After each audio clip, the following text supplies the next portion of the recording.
Take what you like and leave the rest. I'm Joseph. This is Input English. That phrase has a long history. I was taught that phrase by my wife, and she attributed it to her grandmother. The meaning is clear. You are free to take what you like, but you're under no obligation.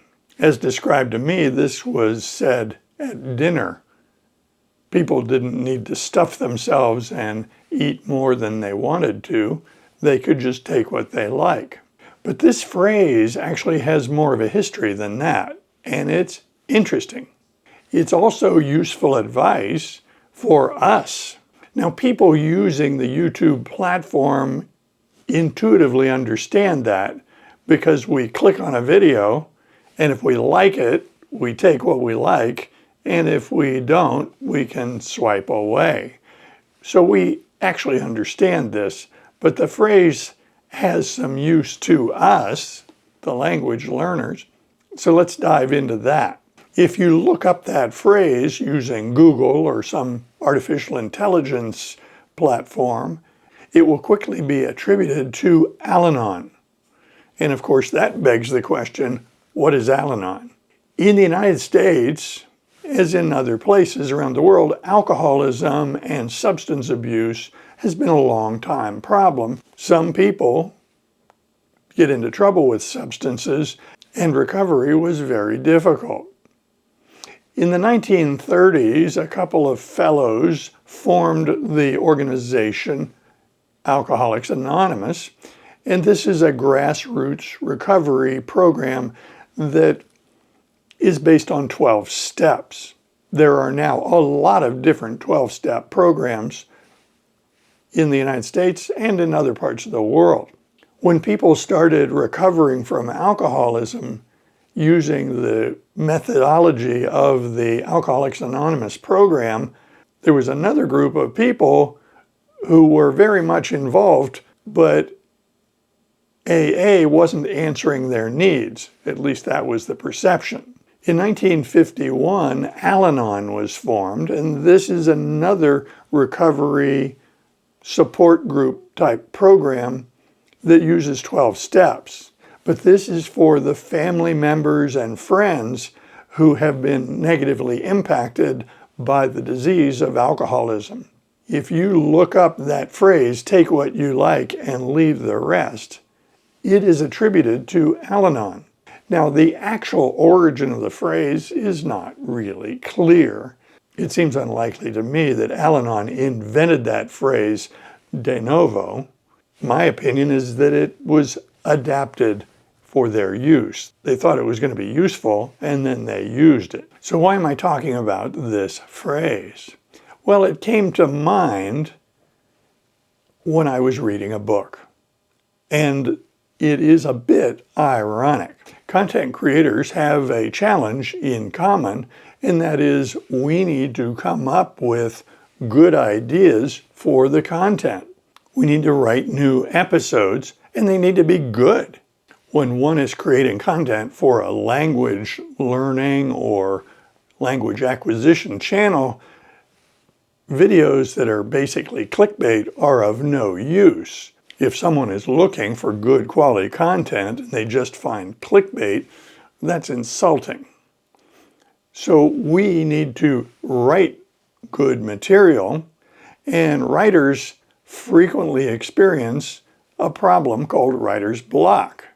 That is, the writer is looking at, either literally or metaphorically, a blank piece of paper, and they can't figure out how to start. They can't figure out what's going to go on that page, and this may be a prolonged problem for that person. There are lots of strategies for how to deal with writer's block. There is a book, which I have read, by Julia Cameron, called The Artist's Way. The stated purpose of this book by the author is to help people escape the problem of writer's block, to be able to produce good work. So I read this book as a practical matter. I wanted to be able to generate good ideas so that I could make good content for you. In this book, Julia Cameron explains her path and describes her own recovery from alcohol, from substance abuses, and her experience with the AA program. She gave a bunch of advice, and as I was looking at her advice as she spread it out before me in her book, some of the advice seemed good. It rang true. It looked useful to me. Other advice that she gave, for me, seemed like hocus pocus. It seemed like unnecessary activities which would probably not provide much benefit to me. So I found myself analyzing her book and picking and choosing. Now that brings up the big question. Is the program she described a whole program and you need all of it for it to work? Or is her program a collection of individual bits of advice and one can take what you want and leave the rest? So for me, I am assuming the latter, because there's a lot of stuff in her book I don't want to be involved in. But when she started describing morning pages, I was in. The advice that she gave was brilliant, and that is every morning, first thing, while you're fresh, sit down with a notebook, any kind of notebook, and start writing. And write anything you want. Anything that's in your head, anything that you're thinking about, anything you're worried about, anything you want, anything you're afraid of. There are basically no rules. You just start writing, and you just basically dump your thoughts onto this piece of paper. 3 pages are generated every morning. The rules she suggested for morning pages is do them consistently, always do 3 pages, don't go back and read them, and never show them to anyone. Her position is that the benefit to you is the process of generating those 3 pages. There were other things that she advised that I just could not embrace. And so having read her book, I would say it was a good book, but the essence of it for me was just the morning pages, which I have been doing. What I find is that when I do morning pages, I have a lot more good ideas. Now you can be the judge of how good my ideas appear to be to you as you look at these videos, but I find it much easier to generate ideas for content using that process of writing morning pages. The ideas just flow, and that's very desirable. So I found it ironic that I am using a phrase that came from my wife's family that is often attributed to Al-Anon, and I'm using it to filter things out of a book written by an author who embraces a 12-step program for recovery, and her book really recapitulates that 12-step program.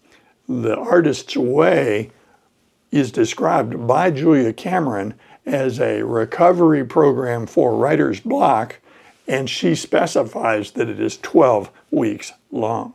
I just thought it was ironic that I'm filtering her through an Al-Anon quote. You can see that today we are in the studio, and for good reason. You probably know my preference, which is to be in the park with beautiful nature around me rather than this studio. But the reality is we had a period of good weather and I was able to get out, but now we have a spate of really dreadful weather promised by the forecast over the next week or perhaps 2 weeks. I am recording this on February 1st, and it will be available on YouTube for viewing on February 2nd. Now, what is February 2nd? Well, February 2nd is Groundhog's Day in the United States. Groundhog Day is a tradition in the United States that dates back to the 18th and 19th century. It became more firmly entrenched in the late 1880s in Puxatawny, Pennsylvania, when a specific groundhog was identified for predicting the future weather. The way the story goes, on February 2nd, they watch to see when a groundhog emerges from his den. If the groundhog looks around and sees his shadow, he will immediately go back into the den, and that predicts 6 more weeks of winter. If, on the other hand, if the groundhog comes out of the den and does not see any shadow, then that would suggest that the spring is going to be early. The comical thing about that for me is an early spring would be about 6 weeks later, and then the late spring is about 6 weeks later, so I don't really perceive a big difference in this prediction. It's based on superstition. So when you are watching this video, it will be on Groundhog Day or perhaps later. Right now, the weather outside is dreadful. It's a blustery day. As I describe the day, I need to be clear about some of these descriptors. So blustery means windy, frequently with rain mixed in. And trust me, it's a blustery day. It's foggy, rainy, and windy. So it's a blustery day. When I hear blustery day, I also think of cold. So on a blustery day, where do we want to be? Well, we want to be snug in a warm house. We want to be cozy. We want to be warm and comfortable. So snug and cozy are terms that we use every day to describe this feeling of comfort and warmth in a good location, particularly when it's in contrast to a blustery day. As you probably recall, given the limitations of being in the studio, I still want to have a little bit of variety, and I want a gentle and respectful reminder that we need to notice things. Well, people do, and I get comments every day about what they notice about these studio shots. Yesterday, the red YouTube insignia was missing. And then we have a lamp over there that I only showed yesterday. It's not new to us, and it's by no means a new lamp. It's actually an old lamp from the 1940s. Now, how would I know that that lamp is from the 1940s? It's not marked anywhere. So that lamp is milk glass, and milk glass was made in the mid-20th century. It's still made today. The company that made that lamp is the Aladdin Company, and they made kerosene lamps back in the 19th century. With the advent of electric lamps, they made them. And I like Aladdin lamps. They're readily available from online auctions like eBay, and they're relatively inexpensive. Perfect. So over the years, I collected these, not for this YouTube channel, but just because I like them. And we have them salted all over the house as lamps. We use them. Some of them, when you get them from an auction, are in terrible condition, so I have to disassemble them, take out the parts that are not useful, and replace the lamp parts so that it's safe to use them. Others arrive in working order. This one arrived in working order. Now, I boasted that I knew that that was from the 40s or earlier. How would I know that? Well, it's radioactive. What? It's radioactive? Yes. It contains uranium. Before World War II, milk glass and other kinds of glass manufactured in the United States frequently contained uranium oxide as an ingredient for making the glass. That rendered the glass slightly radioactive. It also means that if you have a black light, which is a slang or casual expression for an ultraviolet light, these glow. They give off a green glow when exposed to ultraviolet. You might ask, well, are these dangerous? Is it safe to have that only about 3 feet away? Am I getting radiation poisoning from some piece of glass I bought? No. The amount of uranium in that lamp is minimal. So why am I telling you all of this? Well, it's an interesting topic, and in a future video, I'm going to go over some of the things that can be found in houses which are radioactive. That is, they give off radiation. There are a number of them, and we're going to discuss them. And of course, the problem with radiation is you can't detect it with your 5 senses. You can't smell it, you can't see it, you can't feel it, you can't taste it, and you can't hear it.